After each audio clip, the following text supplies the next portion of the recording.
Good evening. Coming up tonight. As flu season approaches and 2 vaccines are available, find out what the experts are saying is the right move to make for your health. Gamecock women's basketball is set to get back on the court. More on their upcoming season. But I feel like I made the best of it. I got to perform for all these lovely people and also the work. And finally, students got the chance to see a concert today, but now how it was supposed to. Find out what happened coming up. All of that and more tonight on SGTV Nightly News.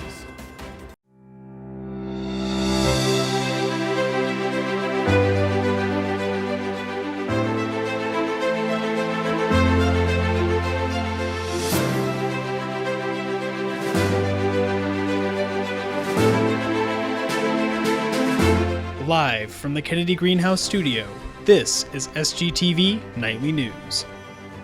Good evening, Carolina. I'm Josh Teckel. And I'm Finn Carlin. Thanks for joining us tonight. For many, it feels like we haven't stopped hearing about COVID, testing, or vaccines in forever. But just like this time last year, we are about to have 2 viruses on our hands, COVID-19 and the flu. Except this time, we are equipped to vaccinate ourselves against both. The question is, though, should you? Flu season officially starts in about a week, and many might consider getting vaccinated against both COVID and influenza at the same time. Both vaccines have been proven to reduce major health risks associated with the viruses, but experts at the CDC are recommending booster shots for COVID-19 as the Delta variant continues to circulate and protection is reduced. We spoke with Greenville immunologist Jennifer Greer and heard what she had to say. It's perfectly fine to take both vaccines at the same time, actually. They work by pretty different mechanisms, but they both have both have the ability to produce strong immune responses, even so when used either independently or at the same time. Ahead of time. Now, Dr. Greer says that if you're worried about long-term effects of either vaccine, they typically would not last outside of 2 months after getting your shots, but that any long-term effects of either virus itself are much worse. She also said that if you're planning to get the jabs, now is the time to do it, and that if you're going to get one, you might as well get the other. The head of South Carolina Department of Juvenile Justice resigned today, months after a legislative audit presented widespread issues in the agency. Director Freddie Pugh's resignation follows months of criticism regarding employees being overworked, poorly trained, and regularly assaulted by juveniles. To express their contempt over working conditions, dozens of correctional officers and teachers walked out in protest. Governor Henry McMaster, who originally supported Pugh during intense pressure from lawmakers to resign, will have to nominate a replacement for the Senate to confirm. All right, let's go ahead and get a look at the latest developments for COVID-19 around the state and on campus. In South Carolina, COVID cases have increased by about 50,000 cases within the last week. Today, 1,852 new cases were confirmed by SCDHEC in the state, adding to a total of about 670,500 cases. Roughly 93 new confirmed deaths were also reported today, adding to the total 10,277 deaths, with a little less than 1,600 being probable deaths. Now, moving closer to home, COVID cases have gone down. There were 11 new coronavirus cases reported recently, adding to a total of 190 for the campus. The percent positive for the community is at around 1.5, down from 4.7% when the dashboard was last updated. As of right now, 65.2% of the Columbia campus is fully vaccinated against COVID-19, and the university's alert level has gone back down to new normal. Urgency grows as teachers, school nurses, and pediatricians pleaded lawmakers earlier today to hold a special session to reverse the school mask mandate ban. The crowd of concerned officials gathered at the South Carolina Municipal Association and focused their efforts on Senate President Harvey Peeler and House Speaker Jay Lucas. Director of the Palmetto State Teachers Association, Kathy Manis, worries a school unable to decide how to mitigate the spread of COVID in their community will cause children to lose learning time again. With COVID numbers rising among school-age children, Lexington 1 Superintendent Gregory Little said that, quote, because we don't know what the future will hold, what we need to have is the ability to address whatever might come our way. Superintendent Little joined Superintendent Molly Spearman, State Epidemiologist Dr. Linda Bell, and many more leaders of associations representing nurses, pediatricians, teachers, and parents in hopes of convincing lawmakers to reconsider. The South Carolina Senate returns to session on October 12th, but doesn't plan to discuss the mask mandate. And Lexington 1 actually wanted to repeal the mask proviso in the state's legislature that that has actually prevented schools from implementing mask mandates throughout South Carolina. Correct, and I understand their reasoning. Really, it's if you let each school mitigate each virus the way they want to, that can potentially lower the rates of infection. And if they do that, then the less likely they have to go back to virtual classes. And I don't know about you, but I have a love-hate relationship with virtual classes. Although sometimes they are a little bit easier. I know that for me, I personally love learning in person. And I'm sure that for an overwhelming majority of students, being in classrooms is so necessary. And it helps out so much more, just being able to retain information and pay much more attention. But coming up, updates on Gamecock basketball and Gamecock volleyball from SGTV News 4 Sports anchor Austin Nasser. Stay with us. Welcome back. Our very own Austin Nasser is here to give us news from Gamecock women's basketball. Austin? Thanks, Josh. Today is a very exciting day for South Carolina women's basketball as head coach Don Staley has released the team's non-conference schedule. And boy, are there some thrilling matchups to look forward to. The Gamecocks are slated to open the season with a tough matchup as they travel to Raleigh, North Carolina to take on NC State, a team in which South Carolina lost to last season. Now jumping ahead to the most highly anticipated home games of the year, the Gamecocks will welcome last season's Big Ten champions, the Maryland Terrapins, in early December. But the two games that will undoubtedly have Colonial Life Arena in an uproar will be when South Carolina takes on the national champion Stanford and Final Four finisher UConn. Stanford certainly has to be the matchup that has head coach Don Staley and her players most eager, as last season came to an end at the hands of the Cardinal in a riveting one-point defeat in the Final Four. With what looks to shape up as a very challenging non-conference schedule, one would think Coach Staley will really like her team's chances come tourney time, as their ladies will be battle-tested and ready to go for what they hope leads to another Final Four run and perhaps another title. So Gamecock fans, be sure to circle your calendars for December 21st to see the champs in action, as well as January 27th when UConn comes to town. Now staying on the court but bumping our way over to some South Carolina volleyball, the women were able to continue their winning ways thus far this season with a highly efficient weekend, taking down Winthrop and then High Point. The Gamecocks were winners in straight sets in both matches, improving their overall record to 8-2. On Thursday at Winthrop, South Carolina was led by Mallory Dixon, Kyla Manning, and SEC Freshman of the Week Lauren McCutcheon, all of which had double-doubles on the day.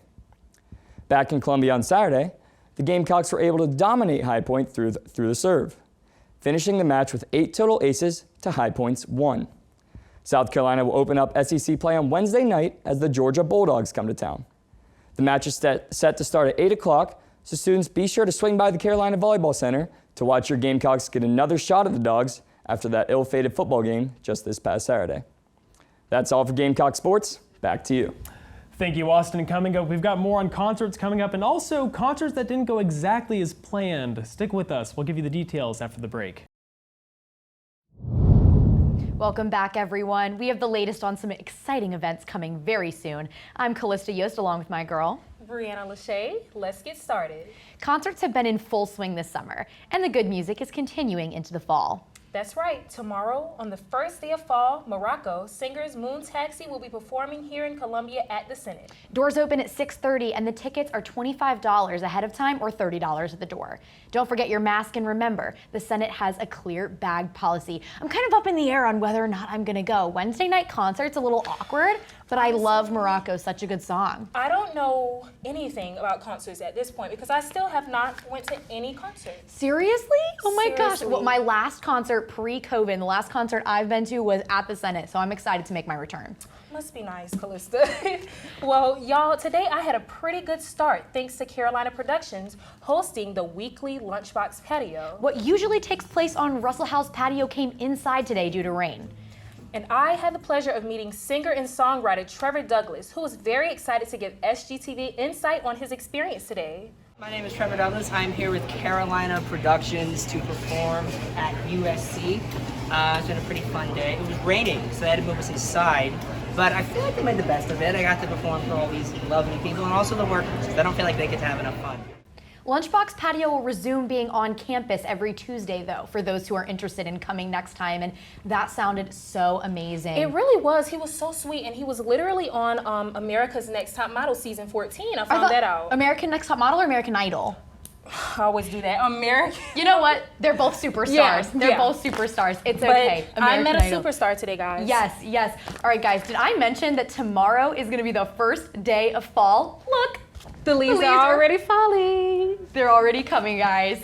Guys, I'm so excited for fall and my favorite holiday of all time, Halloween. For the 21-year-olds and up, the spooky events are starting off right away. That's right. This Thursday at Main Course, you can learn how to make Halloween-themed cocktails with their in-house mixologist. But don't worry, if you're not of age yet, so many fun Halloween-y events are coming up here on campus, especially the annual horseshoe, ghost tours, and trick-or-treating. It's going to be so much fun. I'm so excited for Halloween. Halloween and fall overall is just the best time ever. Like, I know. Nothing can top Like, it. all I can think about is the 31 Days of Halloween TV special. I'm thinking about Scarowinds. Oh, I'm just ready for some fun. True. Oh, so excited. Well, more on campus fun coming up if you missed the previous event with Gamecock Entertainment. Dance Marathon is hosting a campaign reveal tomorrow at 6 p.m. on the Russell House patio. So be sure you bring friends and get pumped for the next campaign. In addition, if you're interested in joining Dance Marathon, you can join through Garnet Gate. Dance Marathon is such a cool way to get involved with a philanthropy on campus. It really seems like a fun thing, but I'm not much of a dancer, so... That's good news because all you gotta do is stand for like 16 hours. Oh, okay. I can do that, right? I can do that. All right, guys, coming up, meteorologist Caden Dinkins will let you know what the weather will look like this week leading up to game day. We'll be right back. Welcome back, Carolina. I am have a little bit of unfortunate news, but that will be just through tomorrow. You're going to need your umbrellas and rain jackets through tomorrow. There are showers likely tonight and scattered showers on Wednesday, so be prepared with that rain gear. But the sun peeks through on Thursday, and then we see a clear and cool weekend ahead for game day. Now the highs in Carolina. We are at 81 in Columbia, 83 in Orangeburg, 80 in Sumter, 82 in Florence. So as you see, we have relative low 80s throughout the state. And then if you look in the upstate, it is quite cool at 75 in Greenwood, 71 in Greenville. If that doesn't say fall, then I don't know what does. Tomorrow is the start of fall, so that is very nice. I am very ready for it. I hope you guys are too. And 73 in Rock Hill, but we did stay in the low 80s in the Midlands and a little bit cooler on the coast in Charleston, but 81 in Myrtle Beach and 80 in Hilton Head. Now I want to take a look ahead to Thursday at Carolina, and the highs on Thursday will look a little bit lower than today.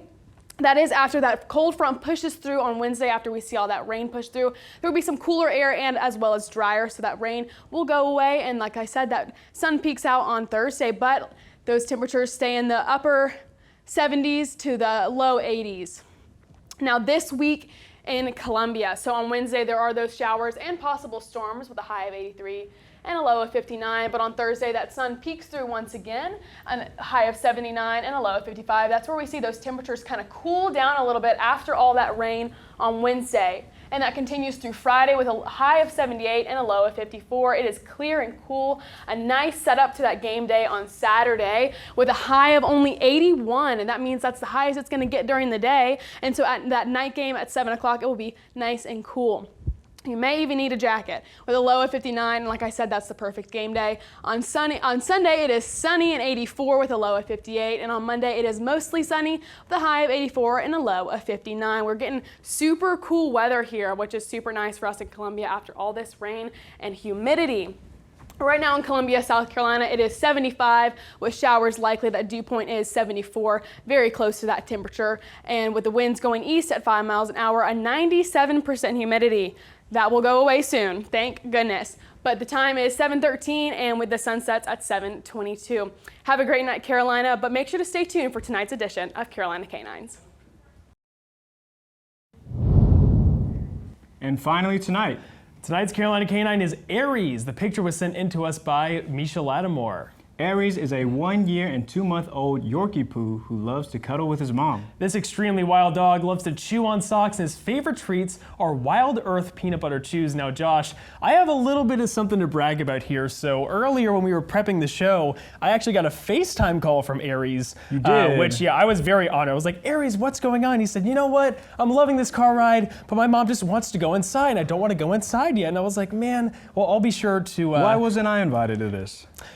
This is why I have a bad history. It's history. because Aries doesn't have your number. He was actually asking me for your number, but then the call just dropped. I don't know what happened. See, this is why I have a bad history with small dogs, because they give me dirty looks and they never invite me to anything. I promise I will get Aries to invite you to his next puppy party. Okay, please do. I will. I need more dog friends. No, of course. Hey, me too. We will go together. We'll go together. I think you'd make a great +1. Okay. Now that's all we have for tonight's edition of SGTV Nightly News. Be sure to follow us on Instagram, Twitter, and Facebook at SGTV at USC. And to keep up with all of our content, be sure to visit us online at sgtvonline.com. For SGTV Nightly News, I'm Finn Carlin. And I'm Josh Teckel. From all of us here at SGTV, have a great night, Carolina. Forever to be.